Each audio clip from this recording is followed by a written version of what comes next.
नमस्कार श्रोते हो. आशा करतो की तुम्ही सर्व कुशल मंगल आहात. आज आपण ऐकणार आहोत अ, दत्त जन्माची कथा. दत्तात्रेय हा शब्द दत्त व आत्रेय अशा दोन शब्दांनी तयार झाला आहे. दत्त या शब्दाचा अर्थ आपण ब्रह्मा मुक्त आत्मा आहोत अशी निर्गुणाची अनुभूती ज्याला आहे असा ती अनेत्रेय म्हणजे अत्रि ऋषीचा मुलगा. श्री दत्तात्रेयाच्या जन्माविषयी विविध कथा प्रचलित असल्या तरी या सगळ्या कथांमधून श्री दत्त हे अत्रि ऋषी व माता अनुसूया यांचे पुत्र व विष्णूचा अवतार असल्याचा बोध होतो. अत्रि ऋषींनी पुत्रप्राप्तीसाठी ऋक्षकुल पर्वतावर घोर तपश्चर्या केली. अत्रि ऋषींच्या तपाने सारे त्रिभुवन पोळून निघाले. या प्रखर तपाने संतुष्ट होऊन ब्रह्मा विष्णू महेश हे तिन्ही देव प्रगट झाले आणि त्यांनी ऋषींना तपाचे कारण विचारले. अत्रि ऋषींनी त्यांना विनवले की आपण माझ्या उदरी पुत्ररूपाने जन्म घ्यावा. तेव्हा तिन्ही देवांनी त्यांच्या विनंतीला मान दिला. देवत्रयीच्या आशीर्वादाने अनुक्रमे ब्रह्मापासून सोम म्हणजे चंद्र, विष्णूपासून दत्त आणि शिवापासून दुर्वास हे 3 पुत्र अनुसूयेच्या उदरी जन्माला आले.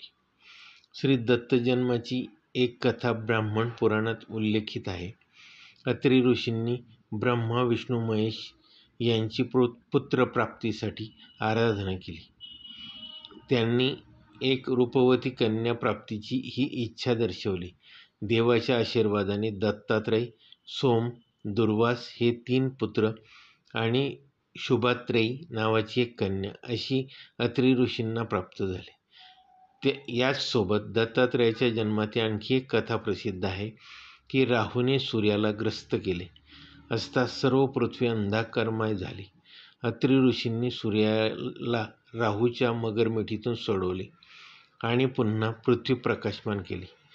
अत्रि ऋषींच्या या कामगिरीमुळे शिव व विष्णू यांनी अनुक्रमे दुर्वास आणि दत्त यांच्या रूपाने अत्रीच्या घरी जन्म घेतला. भारतात शैव, वैष्णव आणि शाक्त हे 3 प्रमुख पंथ आहेत. ती सुमारे 1200 वर्षापासून श्री दत्तात्रेयाची उपासना करत आहेत. महानुभाव संप्रदाय, नाथ संप्रदाय, वारकरी संप्रदाय, समर्थ संप्रदाय व दत्त संप्रदाय हे 5 संप्रदाय श्री दत्त प्रभूची उपासना करताना दिसतात. श्री दत्त संप्रदायातील साधक अवधूत चिंतन श्री गुरुदेव दत्त असा जयघोष करतात. तर अवधूत हे दत्तात्रेयाचे नाव असून या शब्दाचा अर्थ असा आहे की नेहमी आनंदात रममाणारा. श्री दत्ताच्या पाठीमागे असलेली गाय म्हणजे पृथ्वी व 4 श्वान म्हणजे 4 वेदांचे प्रतीक आहे. श्री दत्त गुरूंनी 24 गुरु केले होते. श्रीपाद वल्लभ हा दत्ताचा पहिला अवतार, श्री नरसिंह सरस्वती हा दुसरा अवतार, तर स्वामी समर्थ हा तिसरा अवतार असल्याचे समजतं.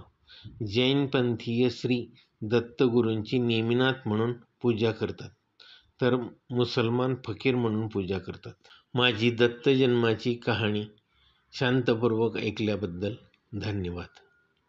माझ्या या व्हिडिओला लाईक आणि शेअर व चॅनलला सबस्क्राईब करायला विसरू नका. धन्यवाद.